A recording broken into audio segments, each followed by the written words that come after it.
ध्यान देते रहना चाहिए। इसके 6-7 महीने बाद इन्होंने कहा कि आर्टिकल 35A, तो मैंने कहा तेरी नो सच आर्टिकल 35A। अब ये बात इनको कौन कह रहा है? इनको वो आदमी कह रहा है जिसको और लोग अच्छा वकील मानते हैं। मैं मेरा आकलन कैसा ही करूं? तो मैंने कहा there is no such article. तो इन्होंने कहा कि there is an article 35A। तो मैंने इमीडिएटली एक दो को कहा निकालो, किताब निकाली, ऑथेंटिक किताबें भी नहीं है, ऐसे देखा भी नहीं है। फिर गूगल पर डाला तो 35A का पूरा सामने आ गया। और सामने आ गया तो मैंने कहा इस पर तो बहुत अध्ययन की आवश्यकता है। पाटिल जी कह रहे थे कि क्या किया जाए।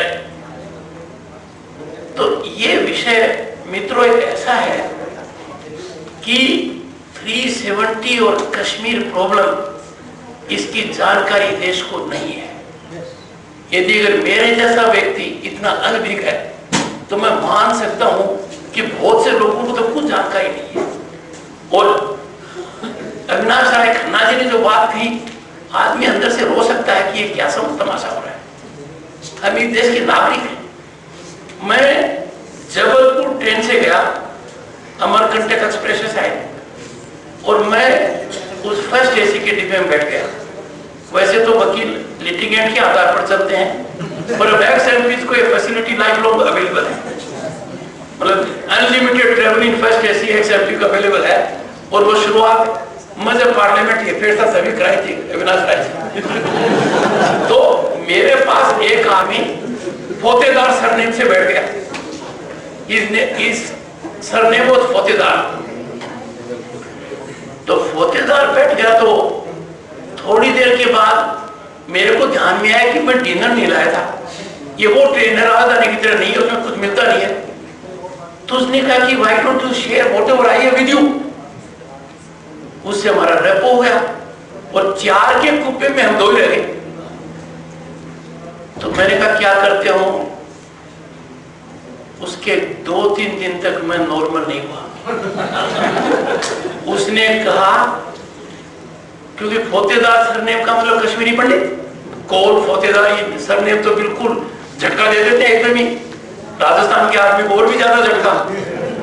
उसने कहा कि कैसे हम अनसेटल हुए, कैसे प्रॉपर्टी बेची गई, और एक व्यक्ति के लिए वो नतमस्तक था कि हमारे कश्मीरी पंडितों को यदि अगर पूरे देश में किसी ने राहत दी है तो पाल ठाकरे दी है।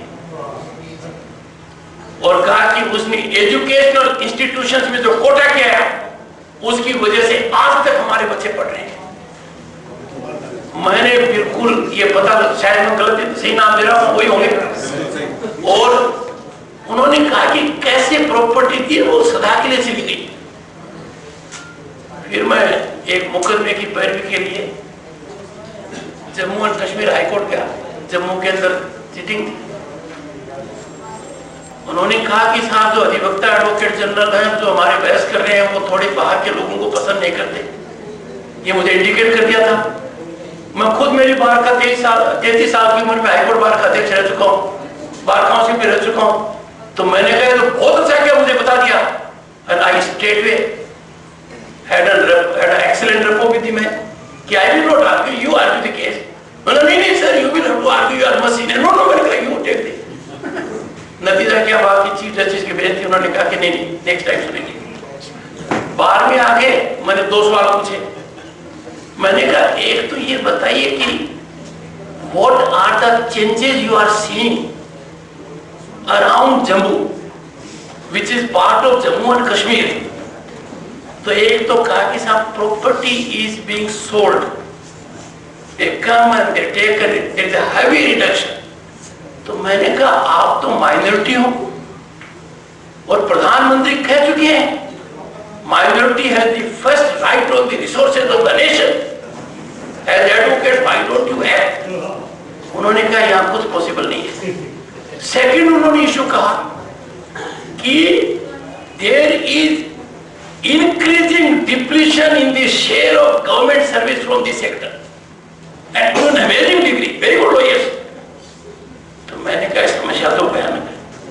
मेरे जैसे आदमी को एक बॉर्डर अफेयर्स मैगजीन है, मेरे बहुत अच्छे मित्र हैं Pushpraj, is a very senior journalist, मैं पढ़ता हूँ उसको, वो हरिओम जी से टच में होगा क्योंकि अदर पॉइंट ऑफ व्यू पता लगेगा, पर मुझे नहीं पता था और इसलिए मैं कह रहा हूं कि देश को पता होना चाहिए। जम्मू कश्मीर के अंदर इलेक्शन का टेन्योर 6 साल है, हमें तो पता ही नहीं था, मैंने पढ़ा तब पता लगा। देश में कहीं ऐसा नहीं है, it is 6 years, it has its own constitution, on flag. आप देखिए आर्टिकल 370 का एक ही मुद्दा नजर आता है कि जब भी चुनाव आता है बिना ज्यादा देखे हुए एक राजनीतिक दल के लोग कहेंगे हम 370 को हटाकर मानेंगे, तो दूसरे कहेंगे जब तुम पावर में थे तब तुमने क्यों नहीं हटाया। मतलब छिंटा कैसे पूरी चालू हो जाती है, आप तो पावर में थे 6 साल, आपने क्यों नहीं हटाया, अब क्यों हटाओगे, नहीं हटाओ, किसी ने नहीं पढ़ा। ये जो ये वातावरण यहाँ जनरेट हुआ है कि कितनी बड़ी पीड़ा उसका पता ही नहीं था। फिर आगे फिर आप जाएंगे तो आप ये देखिए कि इसका ऐसा लग रहा है कि इसका नुकसान कितना जबरदस्त हो रहा है, और इसका नुकसान इतना ज्यादा है कि पहले तो अपने साइकोलॉजिकल बड़ा भारी झटका है। It compromises national integrity and sovereignty and to an atrocious degree कि ऐसा क्यों है। तो ऐसी परिस्थिति में जो ये लीगेसी है पहले की, जिन्होंने इतना बड़ा हिस्टोरिकल ब्लंडर कर दिया किसी भी प्रभाव में आकर, इसको अनडू नेशनल मूड कर सकता है।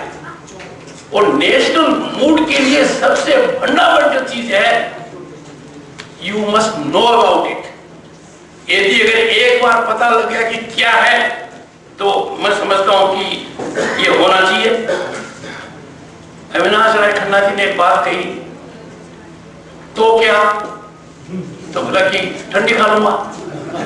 एक्चुअली किस्सा दूसरा है, मैं जाति से जाट हूं, जाट के पढ़ी लिखी बीबी आ गई और बोलने लग गई, am I clear to you, have you followed me, do you understand me. तो उसने देखा कि इस बीमारी का कुछ अंत होना चाहिए, तो उसने कहा इधर आ, तो मेरी बीबी नहीं है, बोल। तो सबसे महत्वपूर्ण चीज ये है, आप आम जीवन में भी आप देखेंगे कि कोई आदमी आपको थ्रेट करता है, मैं तुमको देख लूंगा, तुम्हारे साथ ये कर दूंगा। यदि आप एक झटके में उसको कह देते हो तेरी मर्जी हो सो कर ले, तो उसका प्रॉब्लम चालू हो गया। तो पता नहीं 370 के लिए हम क्यों इस प्रकार का कदम नहीं उठा पा रहे हैं जो हमारे लिए बहुत जरूरी है।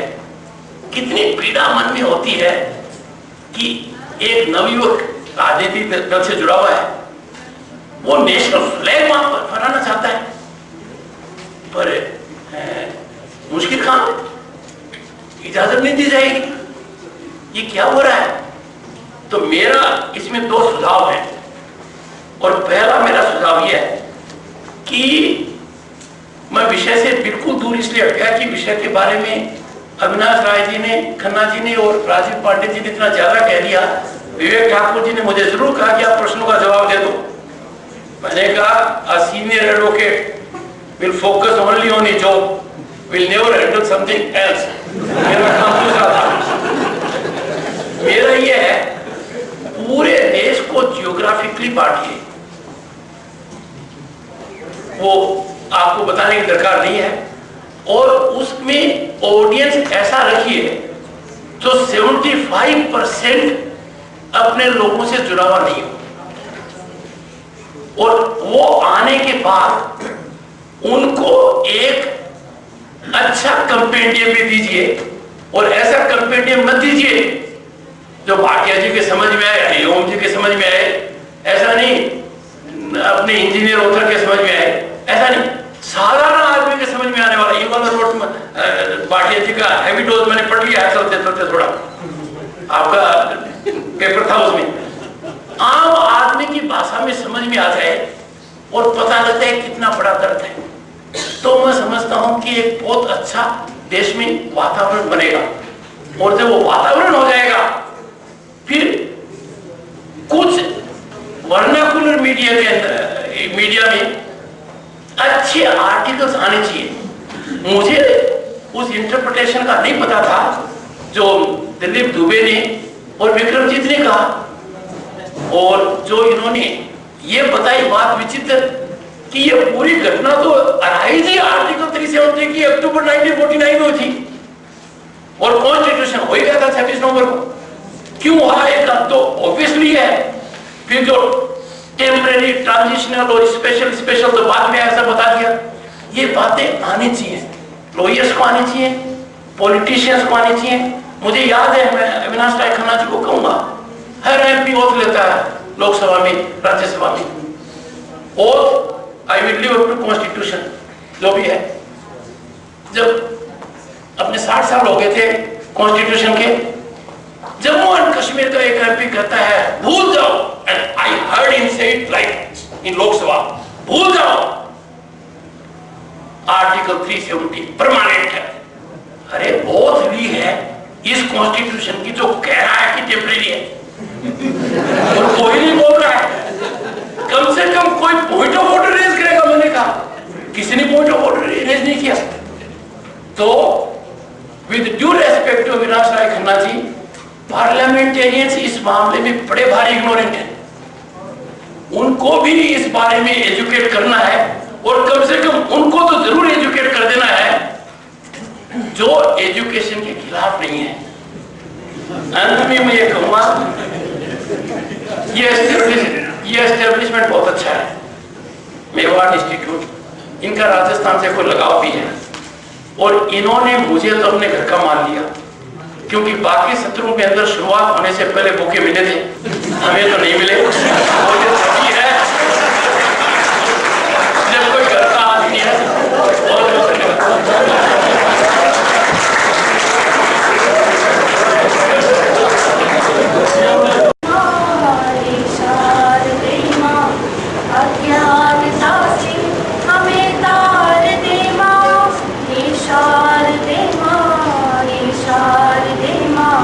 अज्ञानता से हमें तार दे माँ, तू स्वर की देवी है, संगीत तुझसे, हर गीत तेरा है, हर गीत तुझसे। तू स्वर की देवी है, संगीत तुझसे, हर शब्द तेरा है, हर गीत तुझसे। हम हैं अकेले, हम हैं अधूरे, तेरी शरण में हमें प्यार दे माँ, हे शारदे माँ, हे शारदे माँ। अज्ञानता से हमें तार दे माँ, हे शारदे माँ, हे शारदे माँ। मुनियों ने समझी, मुनियों ने जानी, वेदों की भाषा, पुराणों की वाणी।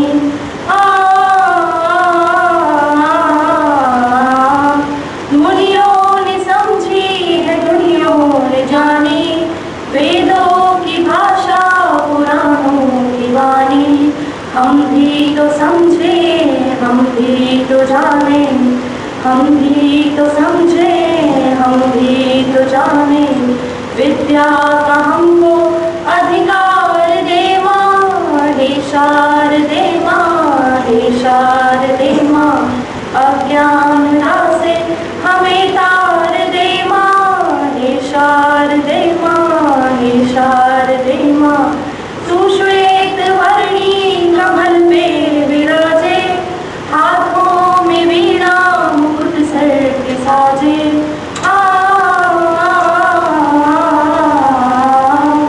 तू श्वेत वर्णी कमल पे विराजे, हाथों में वीणा मुकुट सर पे साजे। अज्ञानता के मिटा दे अंधेरे, अज्ञानता के मिटा दे अंधेरे। उजालों का हमको भी संसार दे माँ, हे शारदे माँ, हे शारदे माँ। अज्ञानता से हमें तार दे माँ, हे शारदे माँ, हे शारदे माँ। वन्दे मातरम् वन्दे मातरम् सुजलां सुफलां वरदक्षिणां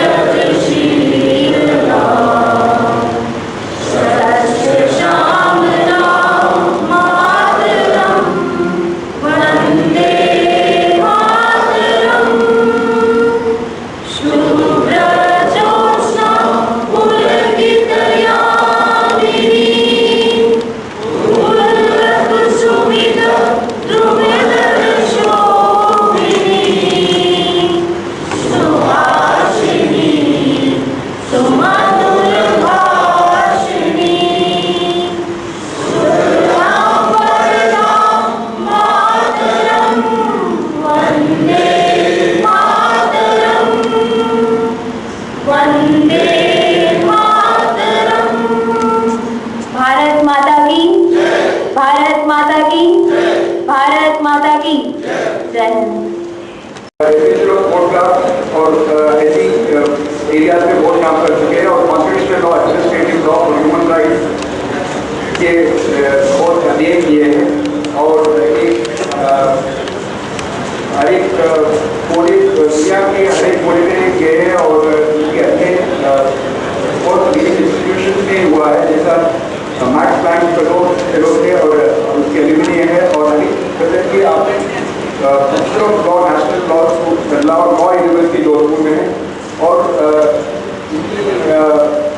इनकी राइटिंग भी बहुत फेमस है और जजमेंट जो पास किए थे एक पंजाब हाई कोर्ट में जब थे एक आर्मी ऑफिसर की जजमेंट थी जहाँ पर वो मुसलमान थे तो दाढ़ी रखने की और उसकी कंट्रोवर्सी की और दाढ़ी की कंट्रोवर्सी में बताया कि जैसा कानून के तौर से करना चाहिए वही करना है, तो उनको बोला गया कि आप दाढ़ी भी निकाल सकते हो, तो दाढ़ी के ऊपर भी वो एक अच्छी जजमेंट पास किया था। और मैं अभी पाटिया साहब को आमंत्रित करता हूँ स्वागत के लिए। मैं अभी भारत भूषण जी को आमंत्रित करता हूँ कि दोनों अतिथिगण को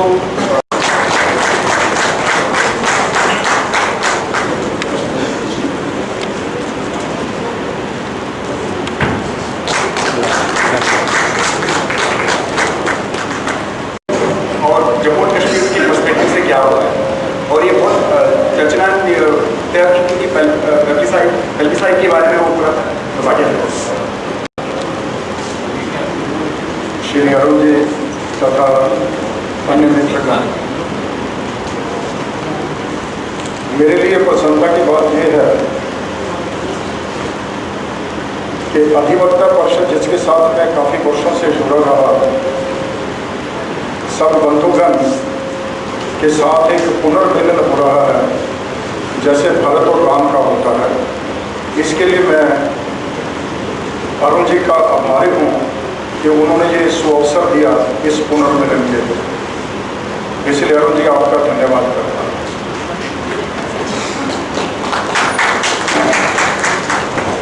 तथा इस विश्वविद्यालय के चेयरमैन साहब डायरेक्टर भारत भूषण जी, आपका भी आभारी हूँ कि आपने एक सुअवसर प्रदान किया जम्मू कश्मीर स्टडी सेंटर के माध्यम से अपने विचार व्यक्त किया। लॉ विभाग के यहाँ के सभी विद्यार्थीगण, उनका भी आभार प्रकट करता हूँ कि जिस खूबसूरती से उन्होंने सारे इस 2 दिवस के कार्यक्रम में अपना सहयोग दे रहे हैं, योगदान दे रहे हैं। ये एक प्रसन्नता का विषय होता है प्राध्यापक के लिए कि जब विद्यार्थी स्वयं आकर के इस कार्यक्रम की बागडोर संभालते हैं। प्रारंभ करने से पहले मुझे ये पूछा गया कि आप कितना समय लेंगे विषय को रखने के लिए। मैंने कहा प्रोफेसर, एक ये खूबी होती है कि एक विषय को चाहे 3 शब्दों में समाप्त करें और उन 3 शब्दों को खींच करके 3 मिनट में समाप्त करें, चाहे उन 3 शब्दों को 30 मिनट ले या 30 घंटे ले, ये प्रोफेसर के ऊपर डिपेंड करता है कि विषय के ऊपर उसकी पकड़ कितनी है। और अच्छा प्रोफेसर वही होता है जो कि समय की परिधि के अंतर्गत चल करके उसका भी मान रखे और साथ में श्रोतागण को भी बांधे रखे। अगर ये नहीं कर सकता तो मैं समझता हूँ कि प्रोफेसर जो है, प्रोफेसोरियल जो एक बात कहने की होती है, वो उसमें खड़ा नहीं होता। अपना विषय रखने से पहले, क्योंकि चर्चा हम जम्मू कश्मीर के विषय में भिन्न भिन्न पहलुओं से कर रहे हैं, एक मुझे उर्दू का शेर याद आ रहा है। ये आगे भी जब ये चर्चा हुई तो जम्मू में भी ये शेर मैंने उस समय पूर्ण रूप से नहीं पढ़ पाया था, क्योंकि मुझे स्मरण नहीं था। कुछ अल्फाज उसके मैंने कहे थे, लेकिन बाद में मेरे एक पुराने विद्यार्थी थे, उन्होंने पूरा लिख के दिया कि ये शेर क्या है। उस शेर को आपके समक्ष रखता हूँ। कुछ ऐसे भी अवाकात होते हैं ज़माने में, कुछ ऐसे भी अवाकात होते हैं ज़माने में, लम्हों ने खता की है, सदियों ने सजा पाई। और ये बिल्कुल दुरुस्त है जम्मू कश्मीर के संदर्भ में, जम्मू कश्मीर के विषय में। किन लम्हों ने खता की और उन लम्हों के साथ कौन जुड़े हुए थे, ये एक अत्यंत ही गंभीर विषय है। हम कई बार जब विश्लेषण करते हैं विषय का, तो हम केवल उन लम्हों के साथ जुड़े हुए व्यक्तियों को नकारात्मक दृष्टि से ही देखते हैं, सकारात्मक दृष्टि से देखने का प्रयास नहीं करते। मेरा ऐसा मानना है कि नकारात्मक और सकारात्मक दोनों बातों को साथ लेकर चलना चाहिए, तब विषय का विश्लेषण जो है सही ढंग से हो पाता है।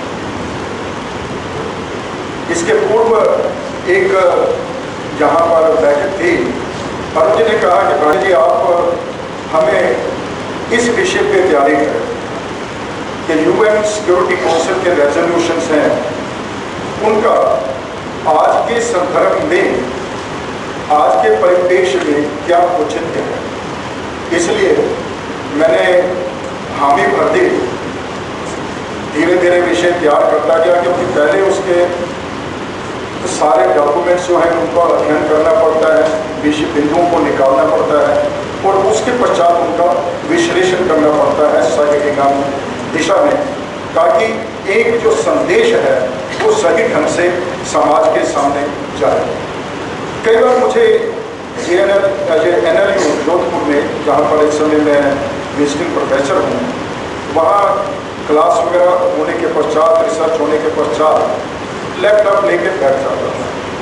मेरे एक मित्र आए, बड़े पुराने मित्र हैं, वो भी वहाँ सीनियर प्रोफेसर हैं, नाम नहीं लूँगा, चुटकी लेते रहते हैं, कहते क्या ये लिख रहे हो, क्या करते रहते हो।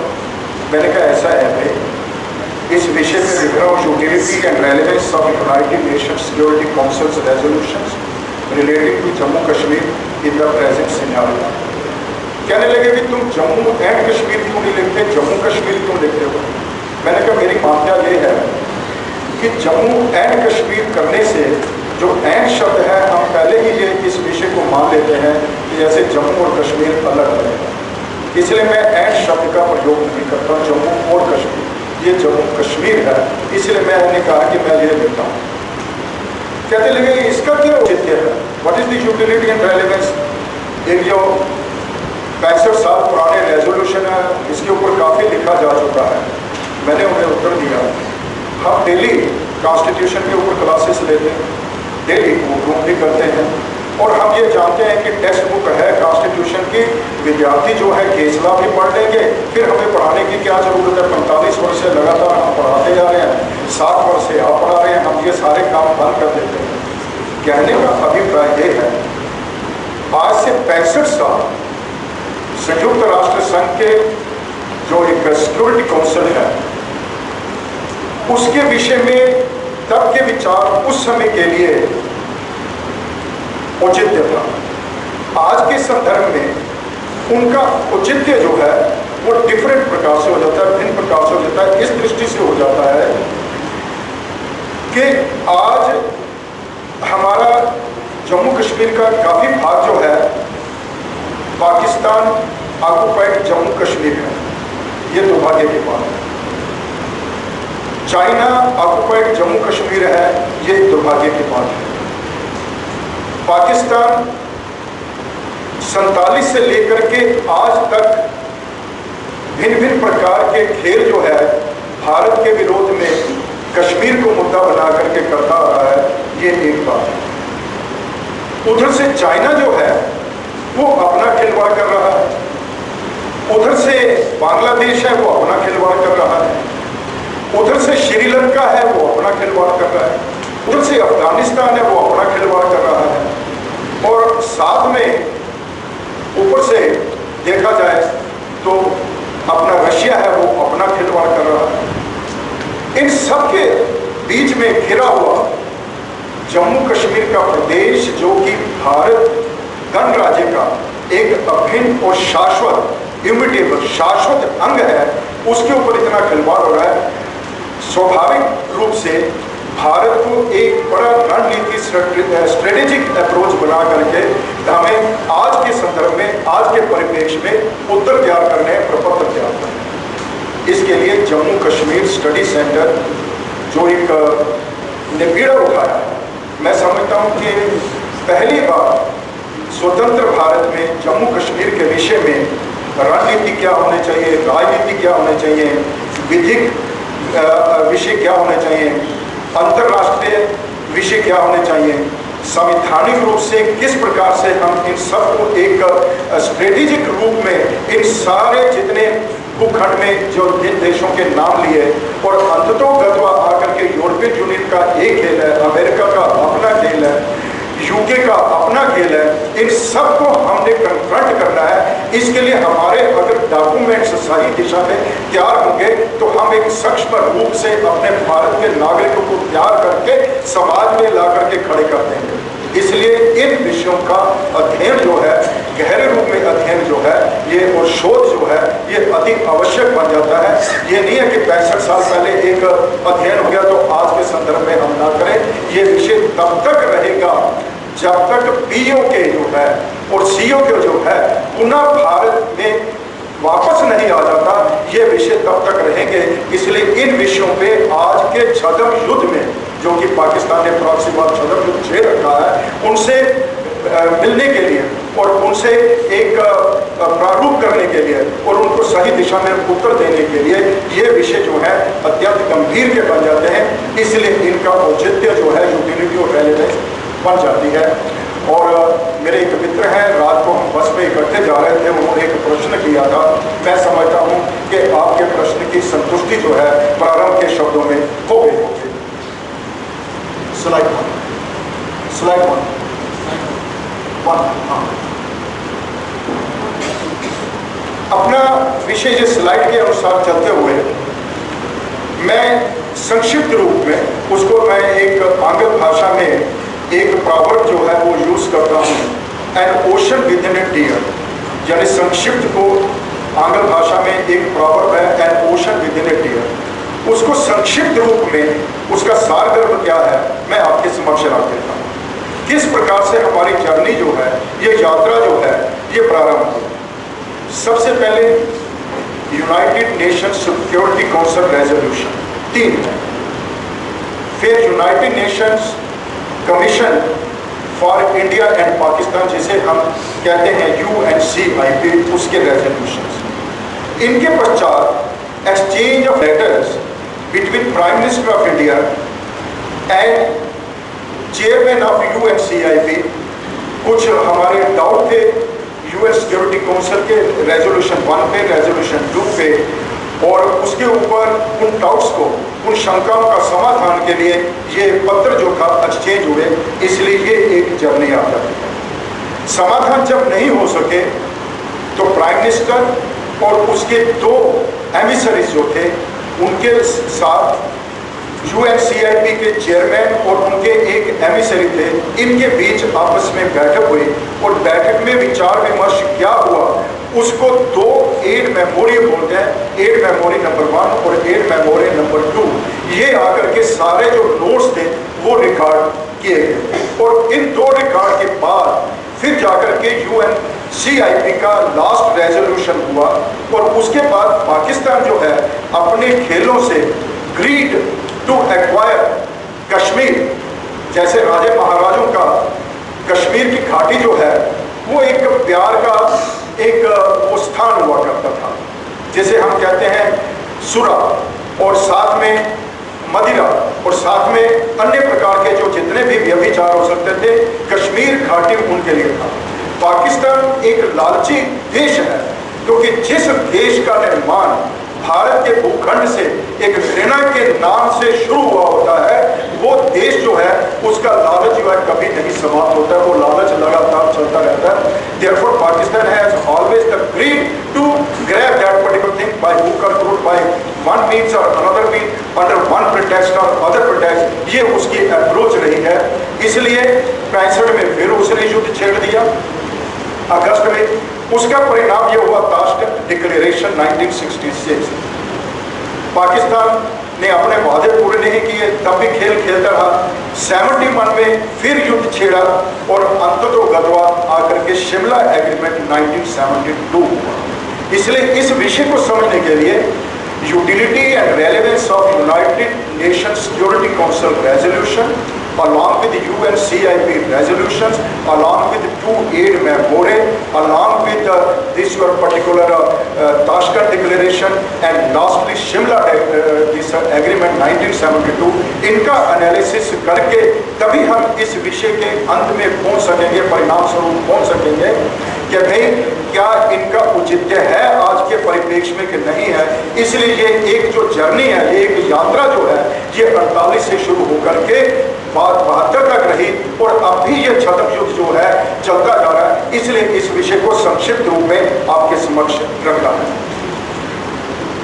दूसरी बात आ जाती है कि क्या जम्मू कश्मीर प्रदेश वास्तव में कोई एक समस्या है।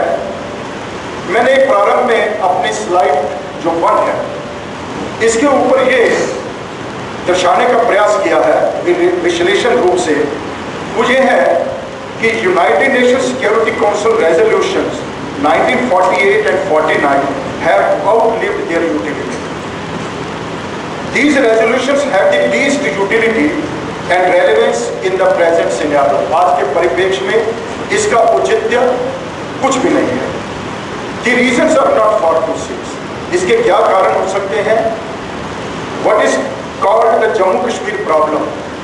In fact, is no problem. Jammu Kashmir कहते हैं कि एक समस्या, वास्तव में ये समस्या नहीं है, but in a sense, संक्षिप्त रूप में, with least doubt, a political problem, ये एक राजनीतिक समस्या है in Jammu Kashmir, manufactured by contrived fictions of those who suffer with sick mindset, in destructive tendencies, in an indestructible union. कहने का भाव ये है, जम्मू कश्मीर के बीच में जो समस्या है, जम्मू कश्मीर समस्या नहीं है, जम्मू कश्मीर के बीच में जो समस्या है उन विकृत व्यक्तियों की विकृत प्रवृत्ति, विकृत सोच का जो है विकृत परिणाम है। इसलिए ये एक विकृत प्रकार की जम्मू कश्मीर के मध्य में एक राजनीतिक रूप से समस्या है।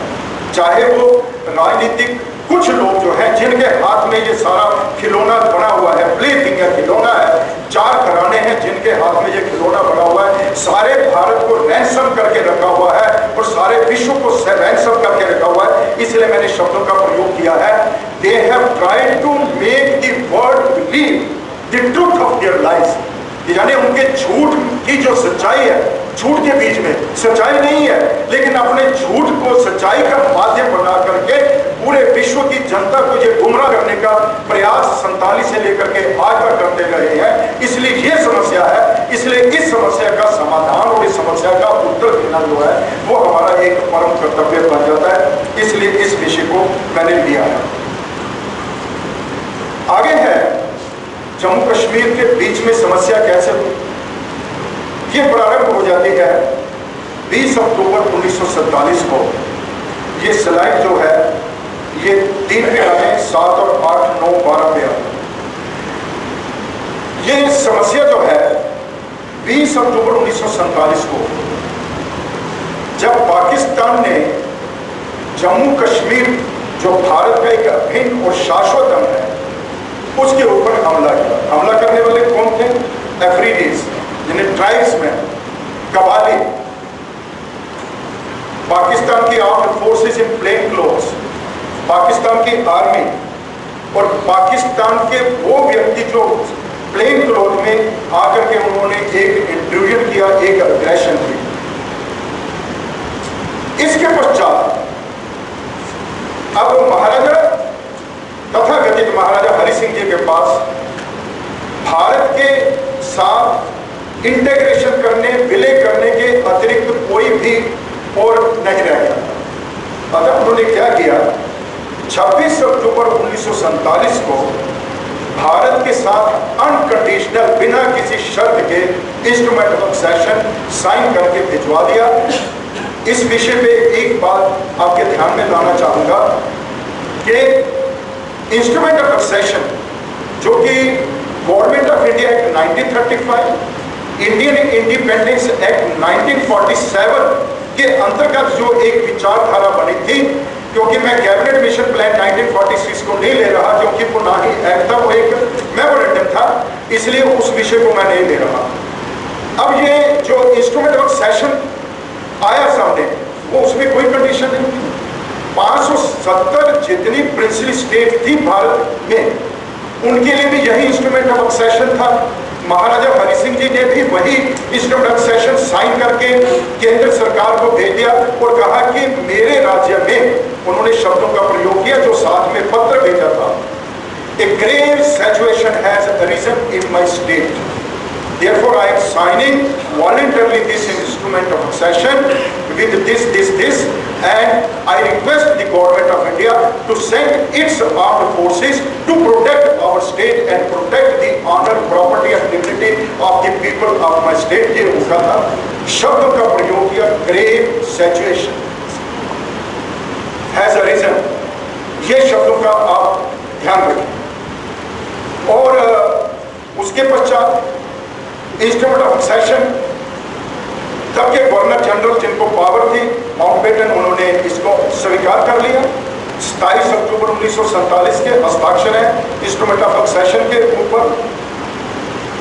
तब के प्राइम मिनिस्टर जो महाराजा हरि सिंह जी के थे, उन्होंने पूछा कि आप कोई संदेश मेरे महाराजा के लिए देना चाहेंगे, तो आप लिखित रूप में दे दीजिए।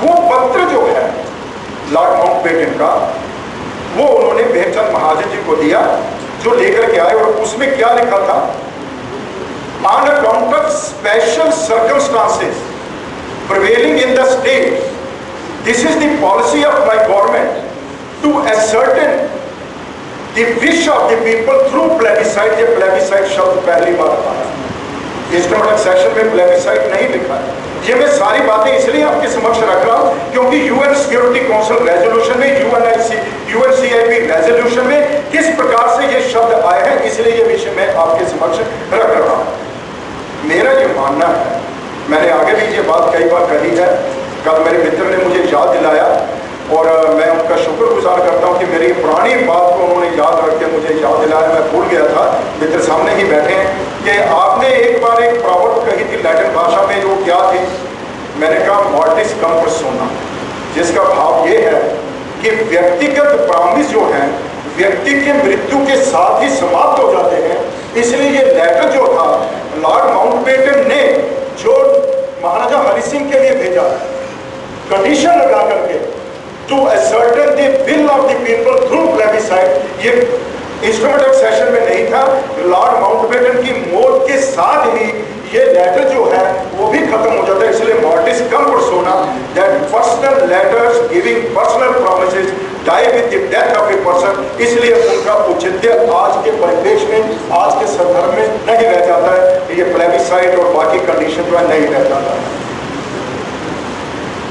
इंस्ट्रूमेंट ऑफ एक्सेशन एक्सेप्ट होने के साथ साथ ही भारत की फौजों को जम्मू कश्मीर में भेजा गया ताकि कबालियों से, पाकिस्तान फोर्सेस से अपने प्रदेश को मुक्त कराया जा सके। लेकिन दुर्भाग्यवश, मैं अपने शब्दों के ऊपर जोर देकर के बोलना चाहूंगा, दुर्भाग्यवश, और यह दुर्भाग्यवश बात होती है। Had this not happened, ये मेरा ऐसा मानना है, had this not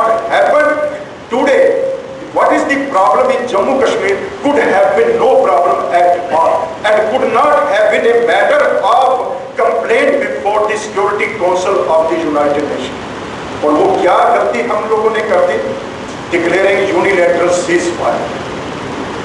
कुछ हमारा भाग, भूभाग, वो पीओके जिसे कहते हैं, मैं उसे कहता हूँ POJK, पाकिस्तान ऑक्युपाइड जम्मू कश्मीर। हमने पूरे राज्य का, पूरे प्रदेश का नाम लेना है, ना कि कश्मीर। जब हम कश्मीर की बात करते हैं, ठीक है, कश्मीर शब्द का प्रयोग करते हैं, कोई आपत्ति नहीं है, लेकिन वो ऐसा दर्शाता है कि जैसे हम केवल कश्मीर घाटी की बात कर रहे हैं, पूरे जम्मू कश्मीर राज्य की बात नहीं कर रहे। इसलिए दिस इज POJK, और इसलिए ये समस्या है। उसका कुछ भाग जो है, अधिक भाग जो है, पाकिस्तान ने अपने खिलाड़ से उसको चाइना को दे दिया, इसलिए वो बन जाता है COJK, China occupied Jammu Kashmir. इसलिए ये एक समस्या जो है ये हमारे समक्ष रहता है। तथाकथित प्रधानमंत्री जी, मुझे नहीं मालूम उनके पास कौन सा एक कमजोरी थी, लेकिन कहते हैं, मुझे नहीं मालूम, क्योंकि ना मैं कभी उनसे व्यक्तिगत मिला, ना ही इस विषय पे मैंने जाने का कभी प्रयास किया, लेकिन लगता है जो लोगों की बातें हैं या जो साहित्य उन्होंने पढ़ा, मैंने नहीं पढ़ा, उनके अंदर एक कमजोरी थी, कोर्टशिप की। आप इस शब्द को स्वयं समझने का प्रयास करें। इसलिए ही वॉज प्रॉम्प्टेड, ये शब्दों को मैं जोर देके कहता हूं, he was prompted by Mountbatten because of courtship approach to someone. Who was that someone? This is why you would understand. Not for me to convey that particular idea, क्योंकि वो उचित नहीं है ऐसे मंच से खड़े होकर के एक प्रोफेसर के मुख से वो शब्दों का कुप्रयोग किया जाए। इसलिए क्या किया? Under the instigation, under the provocation, promptness, तथाकथित प्रधानमंत्री जी ने भारत सरकार के द्वारा एक पत्र जो है शिकायत के रूप में UN सिक्योरिटी काउंसिल के समक्ष भेजा। और किसके लिए भेजा?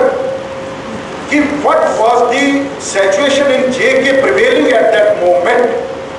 ये 1 जनवरी 1948 का कंप्लेंट है, शिकायत। इसमें उन्होंने ये लिखा है सिचुएशन, प्रॉब्लम शब्द का प्रयोग नहीं किया, उन्होंने सिचुएशन लिखा कि क्या परिस्थितियां हैं और क्या परिस्थितियां उस समय थी जिसके लिए भारत सरकार को बाध्य होकर के ये यूनाइटेड नेशन की सिक्योरिटी काउंसिल के समक्ष आर्टिकल 35 के रूप में आपके समक्ष आना पड़ा है। और इस शिकायत का आप अच्छे ढंग से निरीक्षण करके हमारा जो निपटारा है वो किया जाए। और निपटारा क्या था? Declare Pakistan as an intruder and as an aggressor. Declare that the intruders in the form of tribesmen, armed forces, Pakistan armed forces, and plain clothes, these were Pakistanis. They should go out and ask Pakistan to clear the soil of complete Jammu and Kashmir. ये 3 जो थे ये भाग थे। ये कृपा करके 9, 12, 13, 16 slide पे चले, जिसके ऊपर ये आर्टिकल 35 का मैंने जिक्र किया है। पीछे ले चले। हाँ, 35। ये 35 क्या कहता है?